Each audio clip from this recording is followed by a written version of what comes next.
প্ৰিয় দৰ্শক, জুবিন গাৰ্গৰ মৃত্যুৰ সন্দৰ্ভত 12 ডিচেম্বৰত আদালতত অভিযোগনামা দাখিলৰ বাবে এছআইটিৰ প্ৰস্তুতি অব্যাহত। অসম আৰক্ষীৰ অপৰাধ অনুসন্ধান শাখাৰ বিশেষ তদন্তকাৰী গোটে জুবিন গাৰ্গৰ মৃত্যুৰ ঘটনাৰ সন্দৰ্ভত 12 ডিচেম্বৰত আদালতত অভিযোগনামা দাখিলৰ বাবে অহৰহ প্ৰস্তুতি অব্যাহত ৰাখিছে। অভিযোগনামা দাখিলৰ নিৰ্ধাৰিত সময়সীমা 18 ডিচেম্বৰত উকলি যাব যদিও 6 দিন পূৰ্বেই অভিযোগনামা দাখিল কৰা হ'ব। কিন্তু ইফালে জুবিন গাৰ্গৰ অপ্ৰত্যাশিত সন্দেহজনক মৃত্যুৱে আজিও অসমীয়াৰ মনত গভীৰ ৰহস্যৰ সৃষ্টি কৰি আছে। জুবিন গাৰ্গৰ মৃত্যুৰ বাবে যিকেইজনৰ ওপৰত সন্দেহৰ আঙুলি উঠিছিল, সেই আটাইকেইজন অভিযুক্ত বৰ্তমান বাক্সা আৰু হাফলঙৰ কাৰাগাৰত বন্দী হৈ আছে। লোকৰ টকাৰে বিলাসী জীৱন যাপন কৰা শ্যামকানু মহন্ত আৰু সিদ্ধাৰ্থ শৰ্মাৰ এতিয়া ঠিকনা বাক্সাৰ কাৰাগাৰ। আজি আমি আপোনালোকক বাক্সাৰ জেলত গভীৰ নিশা ঘটা এটা আচৰিত ঘটনাৰ কথা কম, যি ঘটনাই বাক্সা জেলৰ চাৰিদেৱালৰ ৰহস্য খুলি পেলাইছিল। প্ৰিয় দৰ্শক, মূল ঘটনাটো বৰ্ণনা কৰাৰ পূৰ্বে আপোনালৈ আমাৰ এটাই অনুৰোধ, আপুনি যদি সঁচাই জুবিন গাৰ্গে উচিত ন্যায় পোৱাটো কামনা কৰে তেন্তে কমেণ্টত #জাষ্টিছফৰজুবিন গাৰ্গ বুলি লিখি ভিডিঅ'টো অন্তত এজনক হ'লেও শ্বেয়াৰ কৰিব। কাৰাগাৰৰ অন্ধকাৰ কোঠাটোৰ ভিতৰত জুবিনদাৰ একালৰ অতি বিশ্বস্ত সংগী তথা মেনেজাৰ সিদ্ধাৰ্থ শৰ্মা।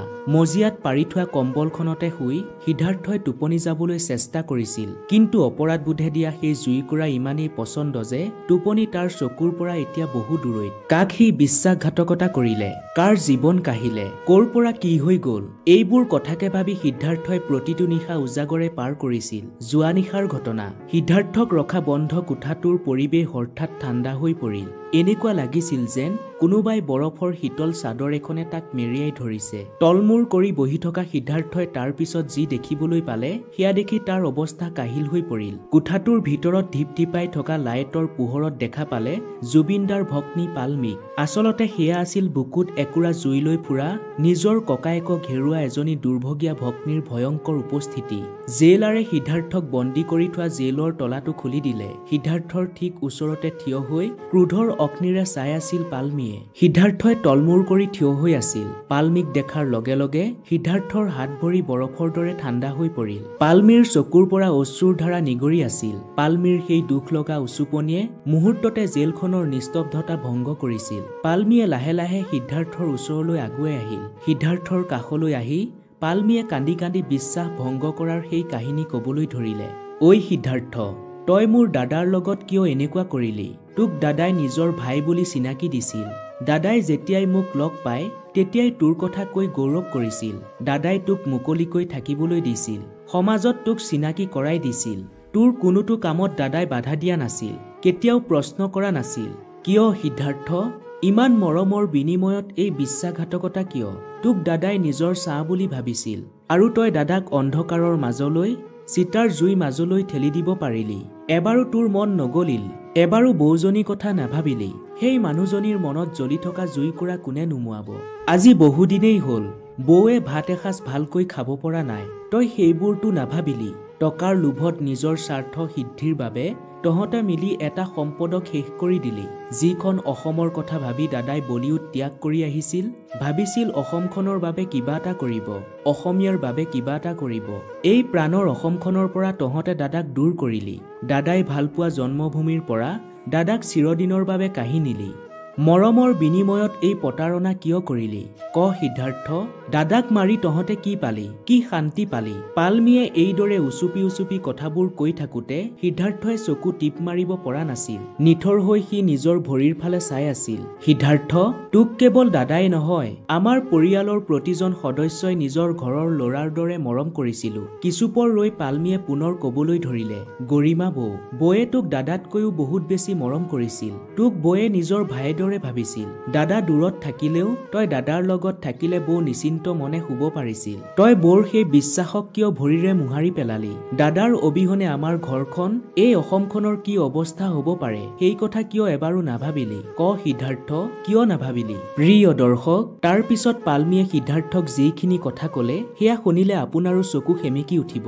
পালমিয়ে কান্দি কান্দি কবলৈ ধৰিলে, আমাৰ দেউতা পাপুৱেতো তোক দাদাৰ দৰে সমানেই মৰম কৰিছিল। নিজৰ ল'ৰা ল'ৰা বুলি ভাবিছিল। দেউতাৰ সেই নিৰ্ভেজাল মৰম, সেই পবিত্ৰ বিশ্বাস তই কেনেকৈ শেষ কৰি দিলি? দাদাক মাৰি তই আমাৰ দেউতাক কি দিলি? কেৱল এটা আজীৱন কষ্ট।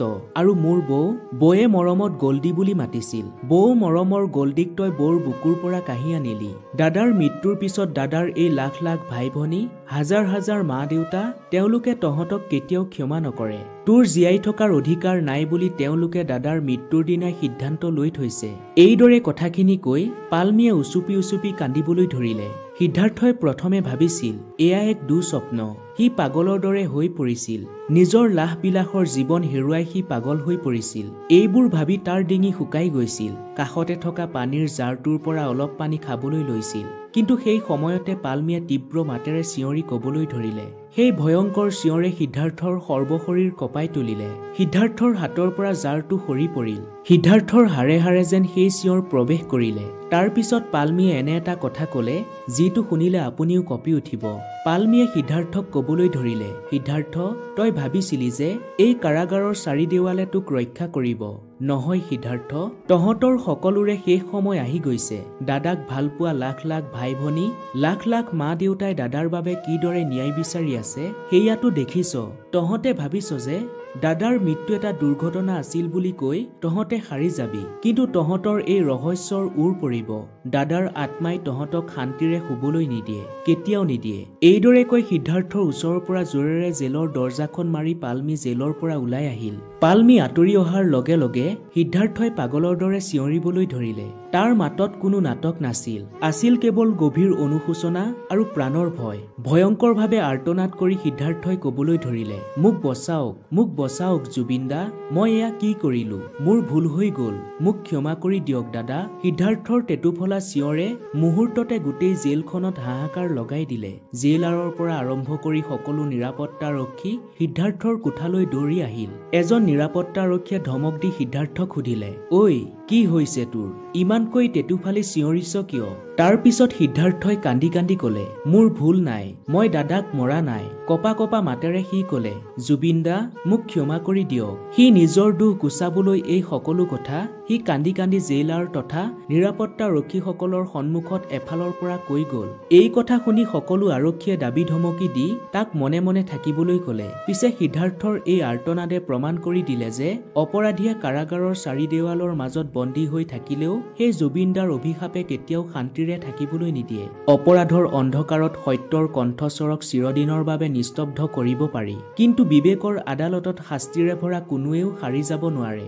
বাক্সাৰ কাৰাগাৰৰ চাৰি দেৱালৰ ভিতৰত সিদ্ধাৰ্থ শৰ্মাৰ লগত ঘটা এই ঘটনাই প্ৰমাণ কৰিলে যে জুবিনদাৰ আত্মাৰ শান্তিৰ অবিহনে জুবিনদাক বিশ্বাসঘাতকতা কৰা কোনো অপৰাধীয়ে কেতিয়াও শান্তিৰে টোপনি মাৰিব নোৱাৰে। অসমৰ প্ৰতিজন ব্যক্তিৰ হৃদয়ত জুবিন গাৰ্গ সদায় জীয়াই থাকিব আৰু জুবিনদাৰ ন্যায়ৰ বাবে প্ৰতিজন সঁচা অনুৰাগীয়ে মনে প্ৰাণে চিঞৰি আছে। এই ৰহস্যৰ ওৰ নপৰালৈকে এই পাপৰ পৰা কোনেও মুক্তি নাপায়। জুবিনদাৰ আত্মাৰ শান্তি আৰু ন্যায়ৰ এই যুঁজ চলি থাকিব। অপৰাধৰ শেষ আছে, কিন্তু অনুশোচনাৰ জুই চিৰকাল জ্বলি থাকিব। প্ৰিয় দৰ্শক, জুবিনদাৰ আত্মাই শান্তি পাবই লাগিব আৰু জুবিনদাক আমাৰ মাজৰ পৰা কাঢ়ি নিয়া নৰপিশাচবোৰে কঠোৰ শাস্তি পাবই লাগিব। গতিকে জুবিনদাই উচিত ন্যায়ৰ বাবে কমেণ্টত #জাষ্টিছ ফৰ জুবিন গাৰ্গ বুলি লিখি ভিডিঅ'টো শ্বেয়াৰ কৰিবলৈ নাপাহৰিব। ধন্যবাদ।